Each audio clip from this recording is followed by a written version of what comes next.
¿Cómo están, amigos? Bienvenidos a Diálogo Abierto. Los saludamos Paola Pejovés y Ricardo Alba. Bueno, hoy miércoles 21 de agosto. ¿Cómo están? Muy bien, estamos voley lover, porque como lo decía Nico, estamos a la espera de lo que va a ser mañana ese vibrante partido entre Perú y Japón. Y yo soy muy positiva y sé que le vamos a ganar a la japonesa. ¿Qué dirán los astros sobre la selección peruana? Es eso, ¿verdad?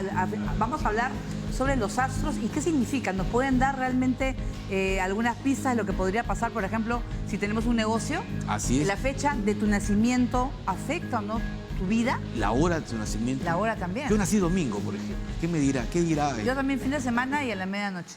Mira. Eso es muy importante. Vamos a hablar con Rubén Jamblot. Él es cosmobiólogo y también él ha asesorado a diversos empresarios y políticos. Y yo creo que es muy interesante poder hablar sobre la diferencia entre la astrología y la cosmobiología. Así es, que son pasos distintos. Pero hablaremos también de un hecho concreto que es el crecimiento del turismo en nuestro país, porque los resultados han sido ya mostrados en las últimas horas por las autoridades del gobierno y señalan que vamos recuperando justamente la visita de extranjeros, principalmente Paola, conforme nos dejó la pandemia. Este 26 de agosto se celebra el Día del Adulto Mayor en nuestro país. Sus cuidados, sobre todo, es muy importante. Vamos a hablar con Raquel Cuentas, especialista en gerontología de la Pontificia Universidad Católica del Perú, a propósito, pues, de los adultos mayores que tenemos en casa. Así es, esto y mucho más aquí en Diálogo Abierto.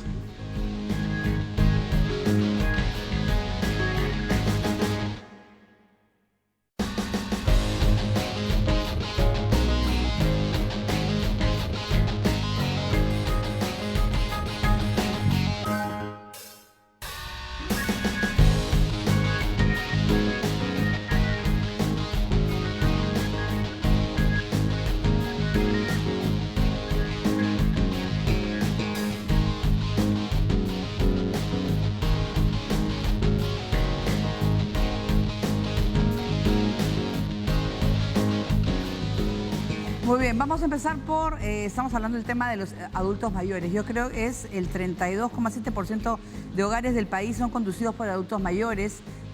Por ejemplo, a partir de los 65 años 70, todos los que tenemos a nuestros padres, los vemos, y sobre todo necesitan de cuidados especiales. Claro, pero ¿qué proyecciones hay también para lo que significa la tercera edad? Tomando en cuenta que el próximo 26 de agosto recordamos justamente esta fecha especial. Bien, vamos a saludar a Raquel Cuentas. Ella es especialista en gerontología de la Pontificia Universidad Católica del país. ¿Cuál es la realidad, Raquel, del adulto mayor en el Perú? ¿Cómo estás? Buenas noches. Muchas gracias por la invitación.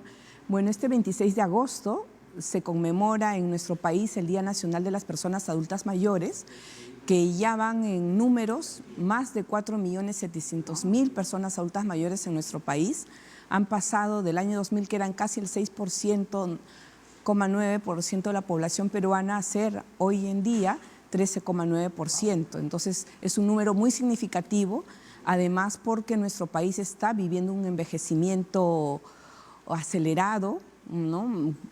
Tan igual que sus pares latinoamericanos, como Chile, Argentina y Colombia. Hay mayor expectativa de vida, entonces. Exactamente. Por ejemplo, en los últimos datos del INEI que ha sacado para este año, la esperanza de vida, por ejemplo, en las mujeres que hoy día tienen 60 años, hoy día su esperanza de sobrevida es hasta los 80 años aproximadamente.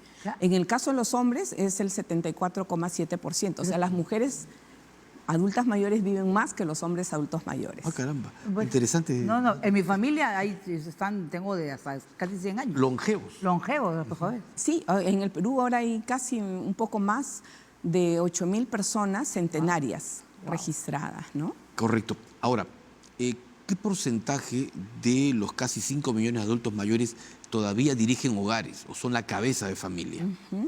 El porcentaje que ustedes han mencionado, algo más del 25%. 32,7%. Exactamente. O sea, que son los que responsables a través de sus pensiones. Son de diferentes tipos, ¿no? Los responsables del hogar pueden ser jefas o jefas de hogar, ¿no? La mayoría de adultos mayores, jefes o jefas de hogar, son mujeres, pero además también contribuyen en la economía de las familias. Durante el proceso de pandemia tan duro que hemos vivido en nuestro país, Las magras pensiones, porque realmente no podemos dar otro calificativo, de las personas adultas mayores pensionistas, fueron las que sostuvieron a sus familias, porque muchos de los hijos e hijas que estaban laborando perdieron el trabajo o les disminuyeron el sueldo, no pudieron pagar la hipoteca o el alquiler y tuvieron que volver a la casa de los padres, y los padres y las madres fueron las que sostuvieron a sus familias, no solamente en Perú, a nivel mundial. Eso se ha visto a nivel mundial. Yo he escuchado, por ejemplo, en España, donde también a partir de 65 te jubilas, se supone que vas a disfrutar, ¿no?, de la tercera edad, viajando. No han podido, porque los hijos se quedaron sin trabajo por la crisis económica, por la pandemia. Entonces, esta es una realidad que ahorita como país nos está diciendo mucho, ¿no? Que cada vez más el grupo poblacional de las personas de 60 a más años están requiriendo ser atendidas, pero no desde una mirada asistencial o esta mirada de la vejetud, de discapacidad o de vulnerabilidad, sino son personas, ciudadanas y ciudadanos con autonomía, independencia, la gran mayoría, y que tienen mucho que seguir aportando a nuestro país. Por ejemplo, en el tema económico, en el tema de los aprendizajes situados, en el tema de las habilidades sociales. Además, hay estudios bien interesantes, hay una evidencia muy rica que la edad más resiliente que tenemos en todo el curso de vida es la etapa de la adultez mayor. Ahora, justamente, ¿hay todavía la posibilidad de que, por ejemplo, los adultos mayores puedan seguir, se capaciten, estudien, puedan aportar, o sea, además de sus pensiones, puedan sumar algún aporte adicional? Por supuesto, yo les quiero contar que en la Pontificia Universidad Católica del Perú tenemos el programa líder y además único programa universitario dirigido a las personas adultas mayores de 60 más, que es el programa Universal Experiencia UNEX, el cual yo me honro en dirigir. Este programa tiene un enfoque de la educación a lo largo de la vida y un enfoque gerontológico. Las personas adultas mayores que, por ejemplo, participan de nuestras actividades académicas, cursos, talleres, vienen y tienen una vitalidad, fortalece su salud, fortalece su autonomía, tienen más desarrollo de sus habilidades para desarrollar todas las actividades diarias de la vida cotidiana. ¿Hacia dónde apunta o dónde hay la capacidad del adulto mayor de poder, digamos, capacitarse? Permanentemente, no solamente en aquello que les va a fortalecer sus autonomías, ¿no?, económica, social, sino también en seguir reinventándose. Por ejemplo, hay proyectos de vida. Estudian, por ejemplo, toda una línea para fortalecer toda su autonomía económica, educación financiera, planes de negocio. Esta mirada del emprendedurismo no solamente es decir, ya, emprende algo, sino cómo tú desarrollas un plan de negocios, cómo está tu educación financiera, no tener miedo a interactuar con el sistema financiero que hoy es en la mayoría virtual. Pero el sistema financiero es duro con los adultos mayores. Mucho. Ya no te da créditos, ¿no? O si te lo da, pero... No, y ahora todos quieren con aplicativo del banco y a veces nuestros padres no saben manejar cómo bajar la aplicación. Exactamente. Por ejemplo, ahí hay una línea que nosotras tenemos que es de alfabetización digital. Porque les decía hace un momento que esta etapa es una etapa muy resiliente. Nosotros, por ejemplo, decíamos, cuando comenzamos antes de la pandemia los cursos de cómo aprendes a usar celulares inteligentes, no, ¿qué van a tener? Me acuerdo el primer taller que fue en el verano del 2019, hicimos este taller de cómo utilizar celulares inteligentes. Las personas adultas mayores trajeron sus celulares, sus tablets, en sus cajas, no las habían abierto, les habían regalado sus hijos, sus hijas, sus nietos, pero nadie les había enseñado. Entonces lo trajeron nuevo y comenzaron a aprender porque tenemos docentes especializados en una formación también desde la gerontología, que es la enseñanza a personas adultas mayores, y ahora pueden utilizar. Y fueron el grupo que durante la pandemia, igual que la gente de pregrado, de posgrado de la Católica, siguieron estudiando. Estuvieron conectados. Conectados en los cursos de manera virtual, ¿no? No, claro, al no ser nativos digitales, como también somos, por ejemplo, yo, ¿no? Hemos vivido la transición, pero, por ejemplo, personas de más de 70 años que a veces no se pueden adaptar, es la poca paciencia que pueden tener los familiares en ese tipo de cosas, ¿no? O sea, además, el adulto mayor necesita un cuidado, además, adaptar la casa, por ejemplo, en el baño para evitar caídas. O sea, hay una serie de cuidados que hay que tener también con nuestros adultos mayores. Sí, por ejemplo, esto que tú acabas de mencionar tiene que ver con el derecho al cuidado. Nosotras una línea que tenemos en el programa Universal Experiencia es la línea de cómo promovemos, fortalecemos el derecho al cuidado. Todas las personas en algún momento de nuestras vidas hemos cuidado a alguien o hemos recibido cuidados, ¿no? Desde nuestras diferentes etapas, primera infancia hasta el último día que respiremos, vamos a tener esa mirada del cuidado como derecho. Pero nuestro país, lamentablemente, no ha podido lograr tener todo un sistema de cuidados. Nos olvidamos de los ancianos, ¿no? Miremos de manera empática a las personas adultas mayores. Por ejemplo, eso que dice, ¿cómo está todo el sistema arquitectónico de ingeniería, ¿no? Civil vinculada a hacer de las viviendas amigables para las personas adultas mayores? Nuestra arquitectura urbanística, ¿las ciudades son amigables para las personas adultas mayores?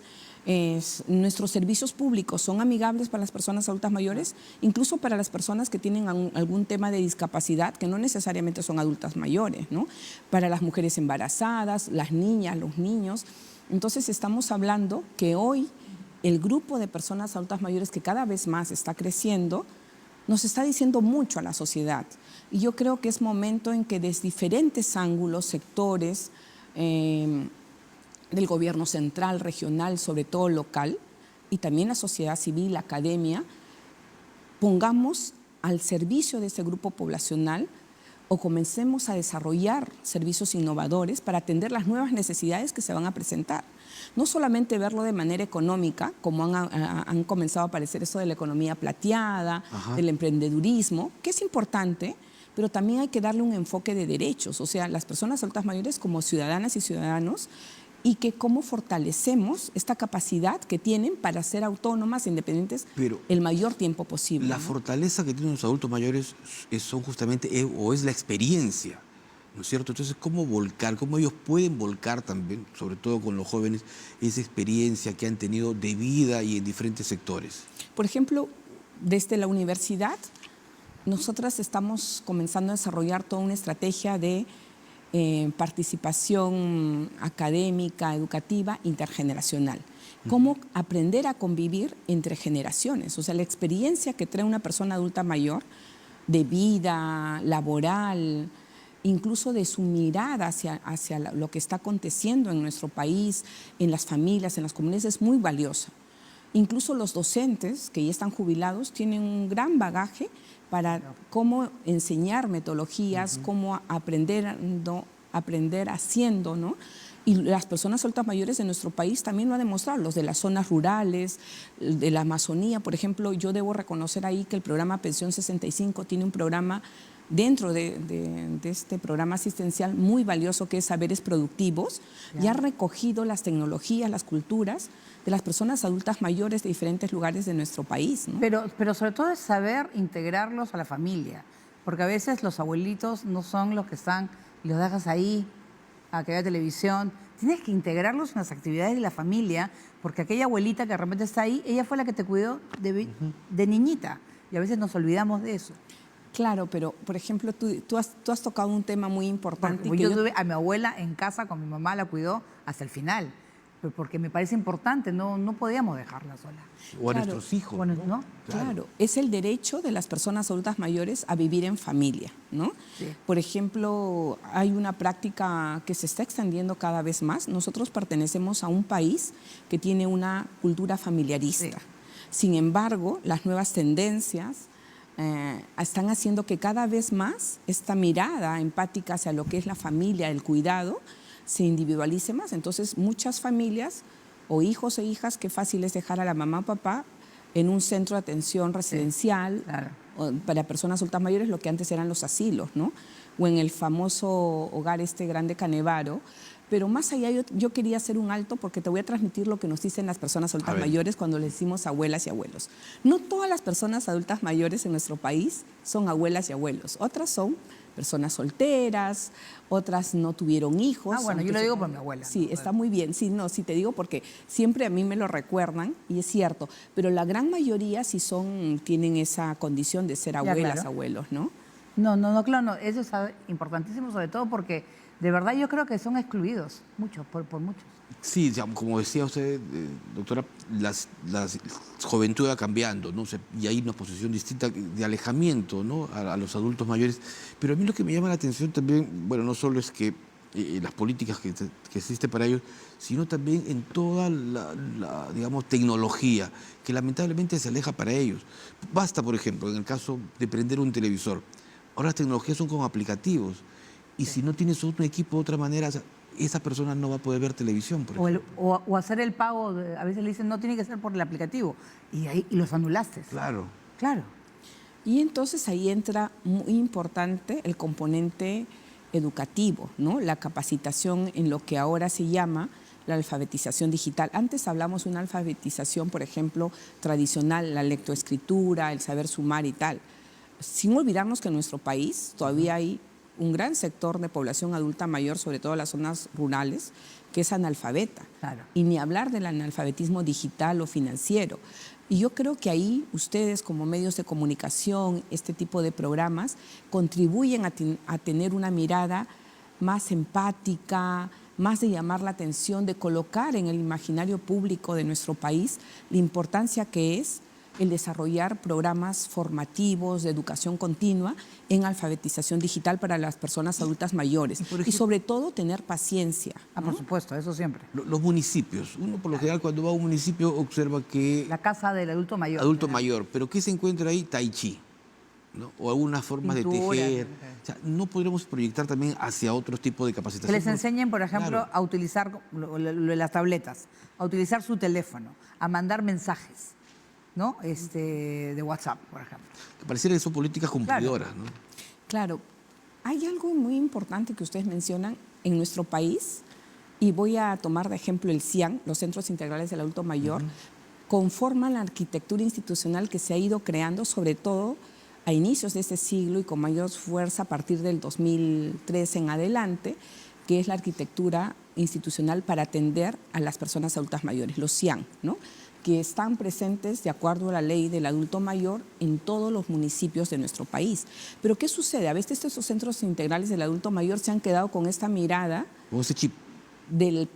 tradicional de la persona adulta mayor que teje, que no tiene tanto movimiento. Con canas, sí, Claro. que está sentado. Y lo que requiere la persona adulta mayor, porque el perfil también de ser persona adulta mayor ha cambiado, requieren atender nuevas necesidades, Sí. nuevas demandas. Por ejemplo, la alfabetización digital, el, por ejemplo, llevar curso de humanidades. Sí. Por ejemplo, nosotros tenemos una estrategia bien importante ahorita en la Universidad Católica a través de la Dirección de Responsabilidad Social, que es Barrio PUC, que es cómo nos articulamos desde la universidad con nuestro entorno, el municipio de San Miguel, de Pueblo Libre, de Cercado de Lima, y estamos trabajando con ellos y ellas en Colosián, de Lima Cercado. Hemos iniciado un proyecto hace justamente una semana para llevar la alfabetización digital, o sea, lo que enseñamos en nuestras aulas a nuestro entorno cercano, ¿no? bueno.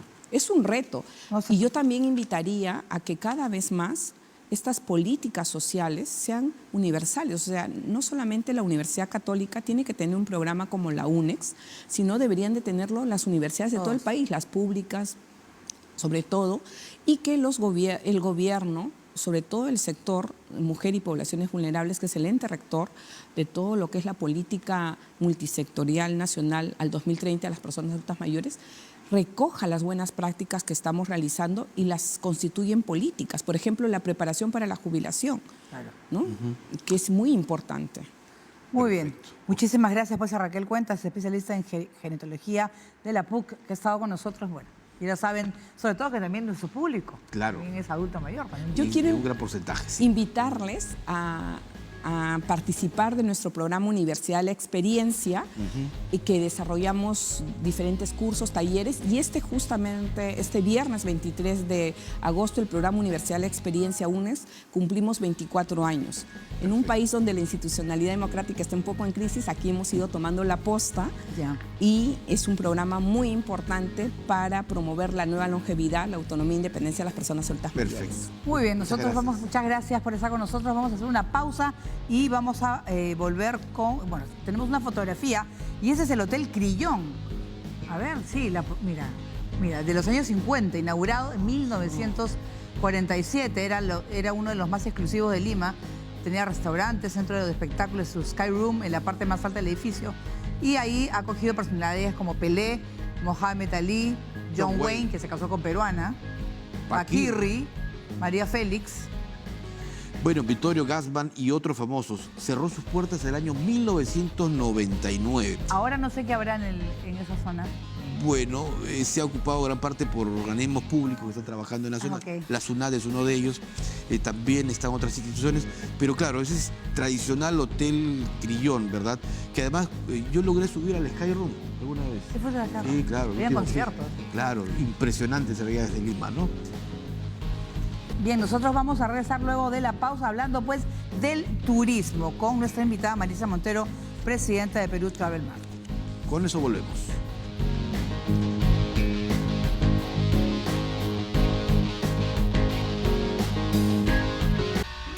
Volvemos aquí a Diálogo Abierto para hablar de turismo, la denominada industria sin chimenea.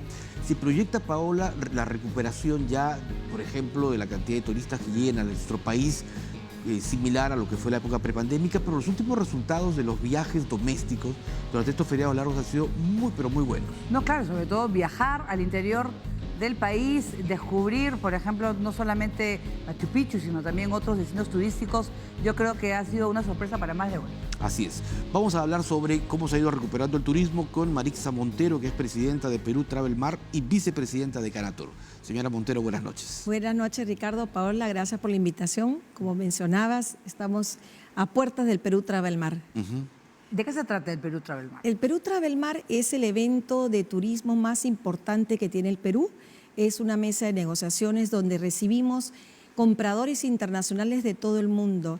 Se va a realizar del 17 al 20 de octubre en el centro de Lima y este año lo hemos hecho justamente en el Lima Sheraton Historic Center porque queremos resaltar lo que es Lima, Lima Virreinal, el centro de Lima que se ha remozado y entonces es un evento realmente de carácter importante para el país y sobre todo para nuestro sector. ¿Cuánto ha ido avanzando este proceso de recuperación en el turismo en los últimos meses? Bueno, la verdad es que vamos muy bien, ya estamos llegando, esperamos llegar a los 3.5 millones de turistas y obviamente tenemos una meta muy ambiciosa de 4.4, vamos por muy buen camino, muy buena recuperación los primeros 6 meses. En lo que es divisa vamos muy bien también, estamos casi en los niveles de prepandemia, lo cual demuestra que los turistas que están viniendo dejan mayor divisa al país, ¿no? Entonces, es un turista más de alta gama, que consume más en nuestro país, que quiere quedarse más tiempo también. ¿En promedio cuánto está gastando un turista diariamente? Mira, un promedio de un turista que está dejando están casi a $2.000 por viaje, lo cual ha incrementado de 1.500 a 2.000, están dejando mayor divisas. Y han aumentado quizás los destinos, ya no es el típico que viene de Lima, se va a Machu Picchu o Arequipa. Están también explorando otras. Exactamente. Y eso es muy importante lo que mencionas, Paula, porque el aeropuerto nuevo de Jorge, el que vamos a tener a partir del 18 de diciembre, va a ayudar mucho a la conectividad y a poder recibir la demanda de mayores aerolíneas. Con la conectividad podemos justamente dar oportunidades a otros destinos, ¿no? Los turistas están yendo mucho a lo que es los viajes al norte, también a la selva, los cruceros, a la Arequipa, al Colca, no solamente Cusco, Machu Picchu, ¿no? Entonces es importante la conectividad. País son el mayor número? Porque me parece que eran chilenos, ¿no? Sí, muchos chilenos ha sido el mayor número, luego Estados Unidos, obviamente muy importante, tenemos Colombia, Ecuador, Bolivia, Brasil, es muy importante también como destino. Chile es por también el turismo gastronómico, porque efectivamente conozco gente que viene especialmente exacto, por la frontera. Claro. Exactamente. No, vienen a Lima, yo conozco una persona y hacen la ruta porque conocen restaurantes nuevos. Exactamente. Quieren probar porque algunos han tenido premios internacionales, pero también hay mucho turismo también de Asia. Ahora va a haber el foro APEC. Exacto. Y los turistas chinos, por ejemplo, están muy interesados, yo creo, también en conocer esa parte del mundo, ¿no? Efectivamente, y justo con PROMPERÚ se está trabajando una estrategia para el enfoque para lo que es el destino de los turistas asiáticos de China, de Japón. El próximo año va a haber en Osaka una presentación, va a haber un espacio donde Perú va a estar presente, una feria de 6 meses, y también mucho de India, toda la parte de Australasia, muy interesados en el Perú, la parte mística, la parte de gastronomía. Vamos a tener para el Perú Travel Mar invitados de la India, de China, de estos destinos que están buscando justamente las oportunidades en nuestro país. Y ¿por qué no dejar también de lado considerar lo que es Emiratos Árabes, ¿no? Hay interesados en venir al Perú Travel Mar. Un posible TLC va a haber, ¿no es cierto? Exacto. Imagínate que ahora hay un vuelo directo con Colombia y Colombia está tan cerca y cuando vienen de países tan distantes pues se quedan en Sudamérica a tiempo. Entonces de Colombia vienen hacia el Perú. Y eso es lo interesante, ¿no? Ahora, es probable también que ingresen nuevas aerolíneas al mercado nacional que, entiendo, vienen ya de otros continentes en vuelos directos. Efectivamente, se está trabajando junto con la Cámara Nacional de Turismo y obviamente el sector público y privado. Es bueno la articulación que estamos trabajando en considerar, estamos hablando en conversaciones con aerolíneas, hay Turkish, Emiratos, interesados en venir al Perú y ojalá se concreten. Yo creo que con el nuevo aeropuerto que va a ser realmente un hub en Sudamérica va a ayudar muchísimo a la conectividad y hay que trabajar para que estas aerolíneas justamente consideren al Perú, ¿no? ¿Y cómo va el turismo interno? Porque también el peruano viajamos bastante afuera, pero también, sobre todo en los fines de semana largos que ha habido. Y eso ayuda muchísimo. A la fecha, casi los 6 primeros meses, vamos en casi 20 millones, casi 19 millones 200, vamos en buenas cifras, esperamos superar los de 40 millones y vamos en cifras positivas y eso ayuda muchísimo a nuestra reactivación. Creo que vamos a lograr el objetivo que se ha puesto el sector de llegar a los 4.4, ojalá lo logremos. Porque el Cusco, ¿no es cierto? Claro. Cusco fue una de las ciudades o las regiones que más sufrió con el tema de la pandemia. Efectivamente, ¿no? sí, por la parte de la pandemia y también la parte social, ¿no? Tú sabes que los paros no ayudan mucho, las huelgas, eso afecta tremendamente. Y ya podemos decir que ahora estamos nuevamente en línea porque Cusco ahora está con bastante demanda. ¿Ya? Y es bonito realmente ver a los turistas cuando uno va a Cusco, ver la vida, el movimiento y el interés de los pasajeros en conocer Machu Picchu, ¿no? Y Cusco justamente es un punto en donde además de Machu Picchu se está trabajando en toda esta ruta hacia Choquequirao. Y ese es va un a ser proyecto, fundamental. sí, ese es un proyecto que cuando se termine, se está trabajando justo Mincetur, está muy enfocado en Choquequirao y yo creo que es un destino que va a atraer muchísimo, muchísimo, es muy bonito, muy interesante y creo que va a ser uno de los destinos más buscados. Yo creo que vamos muy bien con Choquequirao. ¿Cómo van con los destinos, por ejemplo? A mí me gusta mucho Ancash, por ejemplo, pero a veces la conectividad, o te ibas en bus, ahora creo que está el aeropuerto, en el Sí, de Anta. Anta, claro. ¿no? Por ejemplo, Chavín de Huántar es espectacular, todos los que puedan viajar, pero faltan de repente un poco más de... Sí, y yo de- creo que con el nuevo vuelo va a ayudar y seguro si hay demanda va a ser, porque ahora no son todos los días, pero yo creo que si hay demanda se va a dar y eso va a ayudar también a las nuevas infraestructuras hoteleras y que comience pues el generar mayor demanda para que sea más atractivo para los inversionistas, ¿no? Y eso es lo que necesitamos en todas las regiones, porque ofrecemos diversidad no solamente en gastronomía, en cultura y en espacios que realmente, si tenemos la conectividad, va a ser mucho mejor el acceso y el poder traer turistas, porque a veces no podemos generar más turistas porque no hay seguridad, no hay conectividad y es muy difícil llegar a un sitio Claro. obviamente, Te piden sin seguridad. avión. Exacto, definitivamente. Cadenas hoteleras nuevas, ¿hay interesadas en poder venir al Perú? Efectivamente, acaba de entrar justamente una cadena española NH, están entrando, siguen con mucho interés en la medida que nos veamos como un país seguro. ¿Qué destinos, por ejemplo, buscan?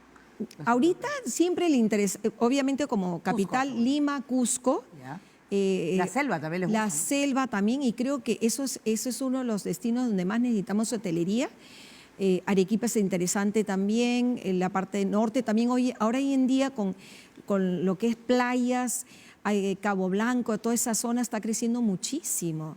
En la parte de los surfistas también hay mucha parte que le gusta mucho, la parte de recreación de las playas, Punta Sal, Máncora, toda esa zona está creciendo muchísimo. Ahí va mucho ecuatoriano, chileno a vacacionar. No, claro, pero sobre todo lo que busca cuando uno se va de viaje es seguridad. Sí, Y que los servicios definitivamente. estén también, o sea, que Exactamente. yo pueda viajar y sobre todo que, no sé, también fomentar el turismo, pero en vehículos, o sea, en carro, que la gente pueda ir como antes que Por se carretera. viajaba. ¿Te acuerdas las carreteras? Yo he Eso es viajado mucho con mi importantísimo. familia por carretera, pero ¿es seguro o no?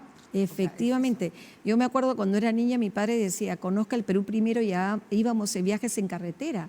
Y ojalá también eso es un trabajo que hay que hacer, de Claro. mejorar las carreteras, la seguridad, también importantísimo, Ahora ¿no? incluso se habla ya de una nueva red ferroviaria que se prepara tomando en Eso. cuenta la Sí. aparición ahora del megapuerto de Chancay, ¿no? Efectivamente, y yo creo que eso sería realmente, inclusive el tren que quieren, que se está trabajando desde Lima hasta Ica, imagínate qué maravilla, ¿no? Para poder disfrutar de esos hoteles, esa infraestructura hotelera que hay. No, claro, y además, Interesante. ¿en cuánto tiempo tú podrías hacer de repente de punta a punta de Tumbes a Tacna? Efectivamente, claro que sí, como es en otras partes del mundo, ¿no? No, te vas en 2 horas en los bueno, Sí. mi sueño sería de un tren de alta velocidad, sería maravilloso. Sí, ¿no así, es cierto? eso Pero sería es que maravilloso. lo que pasa, por ejemplo, que en Europa la gente viaja mucho porque es fácil viajar. Sí. Entonces, es como hay correcto. tanto para viajar y la conectividad, Sí. los pasajes no son caros. Sí. Sí, esa sería la idea para también que las aerolíneas puedan tener, que te puedas ir un fin de semana pues a Santiago o a La Paz. Efectivamente, qué bueno que lo mencionas, Paula, porque una de las cosas que justamente necesitamos trabajar como Sudamérica es eso, ¿no? Yo creo que la conectividad entre unos países, uno cuando va a Europa, viaja a Europa, siempre dice, me voy a Europa. ¿Por qué? Porque de Europa llegas a Madrid y te vas a Francia, Alemania, Claro. te vas, ¿no? Y se vende como un, digamos, como un todo, o sea, Europa, y te quedas varios días. Entonces, igualito, los europeos o los asiáticos o los americanos cuando vengan digan, me voy a Sudamérica y me voy a Perú, a Chile, a Claro. Ecuador, Colombia. Esa conectividad debe ser importantísima y trabajar como... Como ruta, una ruta. ¿no? Exactamente, ¿no? Eso es lo que estamos haciendo también en el Perú Travel Mar. Ah. Justamente estamos trayendo a 150, 160 compradores de todas partes del mundo, muy importantes, que venden no solamente lujo, venden MICE o RICE, que es el turismo de reuniones, que es importantísimo, donde mayor divisa recibimos de congresos y eventos. Ah, ok. Y también tenemos estos compradores que son realmente los que deciden qué van a vender el próximo año, ¿no? Entonces, yo realmente invoco a que estén presentes del 17 al 20 de octubre en este evento tan importante que vamos a recibir y que sepan todos los peruanos que vamos a tener a los mejores compradores que venden Perú. Claro, usted decía algo que me llamó la atención, volver al centro de Lima, ¿no? Sí. Que ha estado un poco olvidado. Efectivamente. Lo que empieza un proceso de recuperación. Efectivamente, y les cuento un poquito, por ejemplo, el primer día, el 17, el cóctel de bienvenida es en el convento de Santo Domingo. Ah, caramba, mira. La idea es recibir a nuestros clientes, a nuestros invitados en la plaza de armas con caballos de paso, mostrarles la Lima virreinal, obviamente, imagínense la catedral, el Palacio de Gobierno y hacerlos llevar hasta el convento, donde les vamos a mostrar la maravilla. El convento está hermoso. Y creo que es lo que queremos que vean lo que es Lima, ¿no? Lima virreinal, el colonial, lo lindo, los balcones y el centro de Lima que se presta. Y de Que los ahí, limeños a veces ni conocemos. exactamente, es verdad. Y al día siguiente, bueno, tenemos el día viernes 18 las negociaciones y el día 19 también las negociaciones y el cierre en el cóctel en San Isidro, en el centro de San Isidro, un cierre de cóctel para que se recuerden de la maravilla del Perú, de lo que ofrecemos, de la gastronomía y la cultura. ¿Cuánto piensan obtener en negociaciones justamente? Mira, son 2 días con aproximadamente 6.000 citas y 18 millones de dólares debemos, Wow. es bastante ambicioso, Está bien. queremos superar un 20% del año pasado y yo creo que lo vamos a lograr porque con los compradores que vamos a traer vamos en buen camino. Hay también lo que yo estoy viendo muchísimo en el turismo que está dando, no solamente que la gente que va a hoteles, sino también alquilan departamentos, los Airbnb, ¿no es cierto? Y se han hecho departamentos especialmente en varias zonas de Lima, porque a veces venían a Lima y se iban directamente al Cusco, ahora se quedan en Lima algunos días. Sí, efectivamente, es cierto y eso también hoy en día ya es mundial el Airbnb, ¿no? Hay que regularizarlos bien y obviamente No es lo que nosotros vamos a ofrecer en el Perú Travel Mart, porque tenemos Claro. 20 cadenas hoteleras que Ya. participan, más de 8 aerolíneas, pero efectivamente es otra manera de viajar, y hay pasajeros que gustan los Airbnbs, y hay en el Perú, como hay en todas partes del mundo, y se regulan igual, pero bueno, es otra manera de viajar, ¿no? Es, efectivamente, hay que adaptarse. Hay que adaptarse Las nuevas modalidades. a las tendencias, efectivamente. Y pues bueno, seguiremos de cerca entonces los resultados que se obtengan, que seguramente van a ser muy importantes, la reactivación del turismo y... ¿La sin fecha duda, cuál es? La fecha para... 17 al 20 de octubre estamos en el Perú Travel Mart, en la edición número 31, y bueno, y realmente estamos seguros que nos va a ir, vamos a superar las expectativas. 17 al 20 de octubre, Sí. o sea que los visitantes van a ver la procesión del Señor de los Milagros. Justamente una de las cosas que estamos, no te digo felices, pero es complicado por el tráfico, ¿no? Pero estamos alineados con el Señor de los Milagros. Van a sí, comer su sí, turrón de Doña Pepa. Vamos a ofrecerles, queremos ofrecerles dentro de la gastronomía, nuestra cultura y nuestra...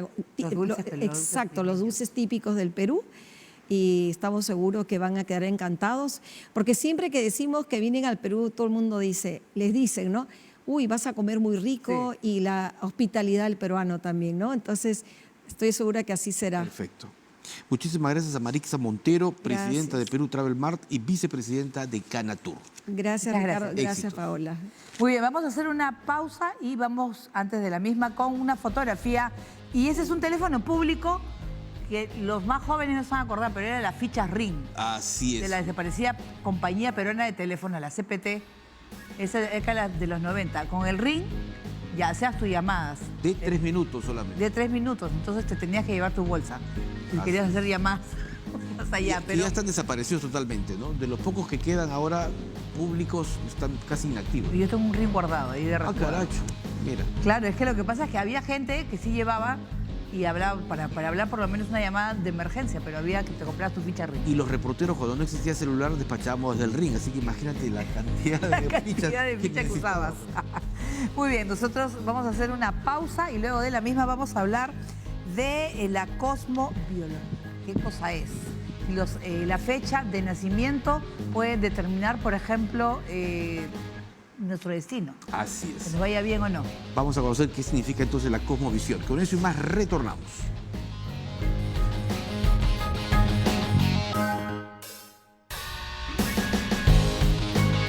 Vamos a hablar ahora, estamos comentando de la hora de nacimiento, la fecha. ¿Realmente los astros nos pueden guiar o dar información sobre qué va a pasar sobre los negocios? La relación amorosa. ¿Cuál va a ser nuestro futuro, no? Toda nuestra vida. Muy bien, vamos a saludar a Rubén Jamblot, él es cosmobiólogo y asesor también de diversas personalidades. ¿Cómo está? Bienvenido. Yo quisiera primero empezar con la diferencia porque la cosmobiología no es astrología, ¿o sí? ¿O tiene relación? Ante todo, muy buenas noches, muchísimas gracias. Me hiciste recordar, permíteme tú, Paola, cuando una vez me entrevistaste, me dices hace como 20 años atrás, ¿puede ser? Sí, claro, soy panamericana. Hace tremendo. Ricardo, muy buenas ¿Cómo noches. está? Buenas noches. Bueno, la diferencia entre astrología y cosmobiología, en principio, es lo mismo. ¿Ya? ¿Ok? Yo aprendo astrología, aprendo cosmobiología. Pero la gran diferencia es, y la astrología es la madre y la cosmobiología es el hijo o la hija. Ya. Pero la diferencia está en que con la astrología te dicen qué es lo que te ocurre, pero no te dan salidas, soluciones, te sentencian. En cambio, la cosmobiología te dice, si tomas este camino, o haces esto, o lo otro, tú tienes posibilidades, y realmente más que posibilidades, de vencer tus contratiempos, tus dificultades y prevenir también situaciones. Bueno, antiguamente se hacía una carta astral, ¿verdad? Trabajamos con la carta astral. Ya, ¿se mantiene Digamos esto? que para el carpintero es importante el martillo. Claro. Para el astrólogo, para el cosmobiólogo, lo importante es el horóscopo o la carta astral. Claro, pero necesita para la carta astral la hora de nacimiento, exacta. Exactamente. ¿Por qué? Porque a partir de la hora de nacimiento, en principio, la carta astral u horóscopo es una fotografía que le tomamos al cielo en el momento que nace algo, que puede ser una persona o puede ser una firma de un tratado, un convenio. Bien. Y el segundo nos va a permitir fijar puntualmente la distancia, las posiciones de los astros, ¿Ya? que van a permitir después hacer un análisis para conocer el pasado Y cuando hablo de pasado, no solamente el pasado presente de la infancia, sino de encarnaciones anteriores. ¿Qué fui? Ajá. ¿Qué hice? ¿Dónde estuve en mi vida anterior? ¿Se puede determinar eso? Definitivamente que sí. Ajá. Hay en una rueda de 12 partes, una específicamente nos habla de lo que hemos hecho, hemos sido en la vida anterior o vidas anteriores. Tratamos el presente y, lógicamente, lo que nos interesa es el futuro. Y también el término de vida, la muerte, que, digamos, es algo que asusta muchas veces. Bueno, se puede hacer, por ejemplo, los astros nos pueden ayudar, no sé si será la palabra, sobre nuestros negocios, inversiones. Sí, definitivamente, y todo comienza siempre, digamos, si lo vemos desde el punto de vista formal, con la constitución de la empresa. Ya, o ¿Cierto? sea, ¿qué día? Buscamos el día, la hora para constituir la empresa, firmar, y a partir de ese momento están naciendo. Es como cuando nace una criatura, ¿cierto? O sea, tú puedes programar que tu empresa sea exitosa, en realidad. Definitivamente. Y partimos de este hecho. Lo que bien comienza, bien acaba. Y lo que nos dice el Eclesiastés, todo tiene su tiempo, todo tiene su medida. Necesitamos conocer ese tiempo, necesitamos conocer ese día, ese momento, para que las cosas vayan bien. Y en función a eso es que programamos los nacimientos de los hijos, programamos las mudanzas y también el ingreso de animalitos o mascotas a ¿En nuestro serio hogar. también? ¿Así también? ¿Y lo del nacimiento mejor que nazca de día o de noche? Bueno, en principio sostengo que deberíamos de nacer de día, Ya. más que de noche. Y ahí estoy mal. Medianoche. Si nosotros hacemos un rápido conteo o investigación, diríamos que la mayoría de los inmigrantes asiáticos, con todo respeto por nuestros amigos chinos, nacen de noche en la China y vienen aquí y por la diferencia de horas de 12, 13 horas, pareciera que hubiesen nacido de día y tienen un rápido progreso. No es que sean más inteligentes, que lo son, ¿de acuerdo? Pero el tema es que el momento en que nace una persona, cuando está iluminado por el sol, tiene mucho más oportunidades de progresar que aquel que nace de noche. Pero rápidamente usted puede decirme, el expresidente García nació a medianoche, pero llegó a ser presidente por causa de sus hijos. Lo mismo podríamos decir del presidente Ollanta, que nació de noche, pero por causa de sus hijos que nacieron de día, llegaron a ser presidentes. Los hijos modifican el destino de los padres. O sea que yo puedo... Porque al final mi hijo también nació de día. Claro. No, o sea, pero Ahora- es eso, es... Porque a veces yo sé que hay gente que, por ejemplo, ve que hay fechas en las cuales no hay que hacer contratos, no hay que casarse, ¿no es cierto? Por ejemplo, lo de las relaciones, ¿no? Un matrimonio, si va a tener éxito o no, también tiene que ver con eso. Sí, en realidad nace una persona en un momento en que el planeta Urano, que es el que simboliza los cambios, aparece en una región. Pensemos, en el momento que nace una persona y Urano está ocultándose, ¿no? Como que el Sol se oculta Ya. a las 6, es el planeta Urano, entonces está expuesto a los cambios de pareja, divorcios. Pero yo me enamoré de la chica y quisiera vivir con ella toda mi vida. El consejo es no te cases con ella hasta que tengas 44 años y después, ¿pero quién me va a esperar 44 años? Pero esa es la salida para que no se disuelva ese matrimonio.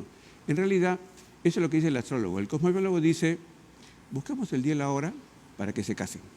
Después, Ya. busquemos el día y la hora para que se muden. Y de esa manera uno puede orientar mejor la vida familiar.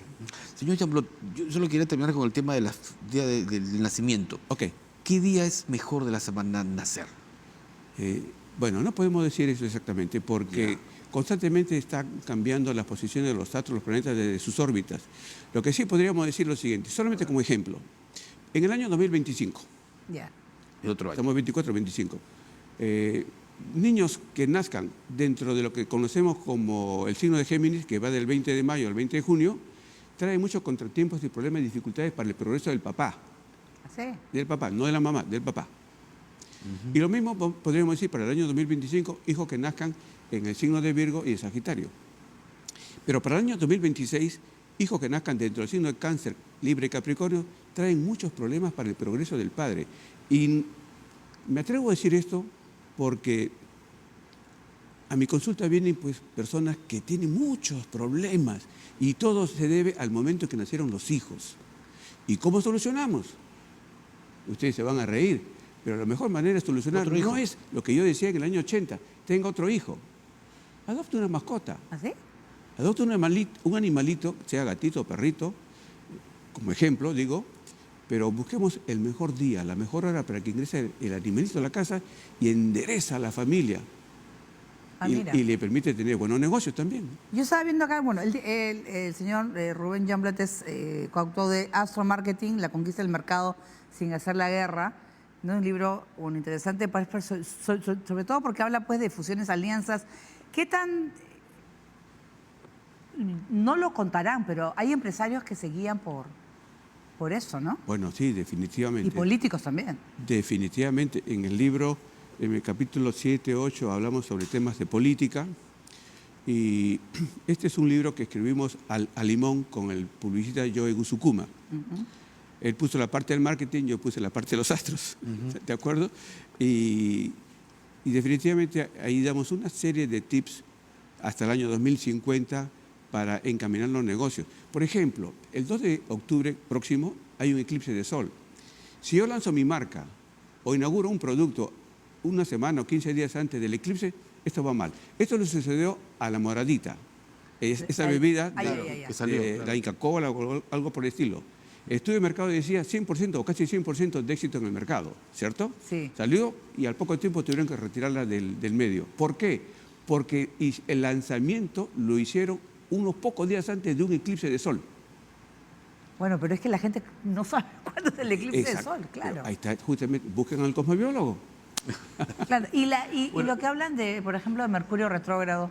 En estos momentos, Estamos en Mercurio retrógrado. En estos momentos sí estamos, por eso que me da mucha alegría que podamos volvernos a ver, porque justamente con Mercurio retrógrado lo que se propicia es el reencuentro. Y las revelaciones también. Bueno, por lo del prefijo re. Claro. Todo lo que va conectado con el prefijo re va bien en el mes de agosto, hasta el 25, 26 de agosto. Entonces, si yo estoy pensando comprarme ahora un departamento, el precio que me están ofreciendo yo digo que está alto. ¿Por qué? Porque con la retrogradación de Mercurio puedo renegociar y bajar un poquito el precio. Entonces, como vendedor, mejor no pongo mi departamento al mercado en el mes de agosto de 2024. ¿Y cuándo termina ese periodo? Estamos hablando hasta el día 25, 26 de agosto. Bueno, le estamos avisando, ¿eh? Ojo. Sí. No, claro, ¿no? Mejor no venderlo en agosto. No, claro. Y además alguien pregunta, ¿no? Por ejemplo, no sé, incluso cambiar de trabajo, la fecha en que entras a un trabajo. Sí, definitivamente. Algunas personas me piden, Rubén, hoy es mi primer día de trabajo, ¿a qué hora ingreso? Bueno, ¿qué estás buscando? Yo quiero ser el jefe. Entonces le calculo el minuto para que ingrese a su trabajo. Bueno, pero ¿qué pasa si no puedes? Mire, les cuento. ¿Qué pasa ¿no? si Hace sale un la hora de momento, madrugada? Va a ser difícil. Hoy atendí a una dama que se había separado de su pareja, pero ella quería regresar con él.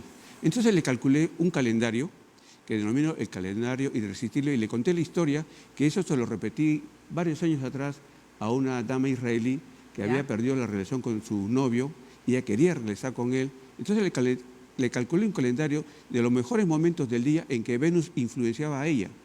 Y le dije, camina por ese momento, en esos minutos, por donde tú sabes que él camina. En el momento que se encuentren, se va a volver a él a enamorar de ti.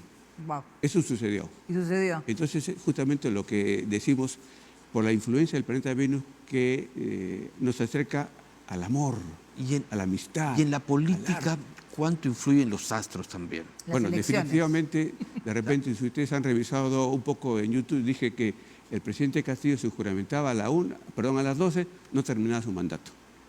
Y él juramentó a las 12, él debió juramentar a la 1:30. Y lo propio digo para el siguiente presidente. El 2026. En el 2026, que hay que tener en cuenta el momento en que se juramenta. ¿Por qué? Porque el Perú, de acuerdo con los ciclos de progreso de 30 años, que en realidad son mucho más vívidos, diríamos, que otros ciclos como el de Kondratiev, que dura como 50 años. En fin, este ciclo nos muestra que el Perú está en una cuesta abajo desde el año 2018 y que su desplome total es en el 2029, para que comience otra vez a surgir el Perú, como en los años 2001, 2005, comienza a surgir por el año 2029, 2030. Como pasó en Estados Unidos hace 100 años. Entonces tenemos momentos todavía varios años difíciles. ¿Y cómo podemos cambiar esta trayectoria? Con el momento de la juramentación presidencial. Bueno, muchísimas gracias. Pero también, perdóneme, hay que tomar en cuenta quiénes son los candidatos para el 2026. de qué signos son los más favorecidos. Y digo desde mi óptica Ya. que aquel candidato, respondiendo a nuestro amigo Ricardo, que ha nacido dentro del signo de Cáncer, Escorpio o Piscis, son los que tienen más oportunidades de ser presidente. Pero el requisito es que se presente por primera vez, no por segunda, no por tercera vez. Uy, entonces ahí va. Tiene que ser un outsider probablemente. Lo más probable, pero que no se presente por segunda vez, porque si no, no gana. Porque no sale. Uy. Uy, a eso Ahí ya vamos ahí a no lo van hablar a luego de querer la varios pausa. que postulan por segunda, Muchas gracias tercera y hasta al cuarta señor vez. Rubén Youngblood. Bueno, tiene su libro ya para los interesados. Bueno, sobre todo que me parece interesantísimo este tema. Y bueno, a veces hay que hacerle caso pues, a los astros. Sí, pues vamos, ¿Ah? vamos a ver qué pasa. Muy bien, hacemos una pausa y volvemos.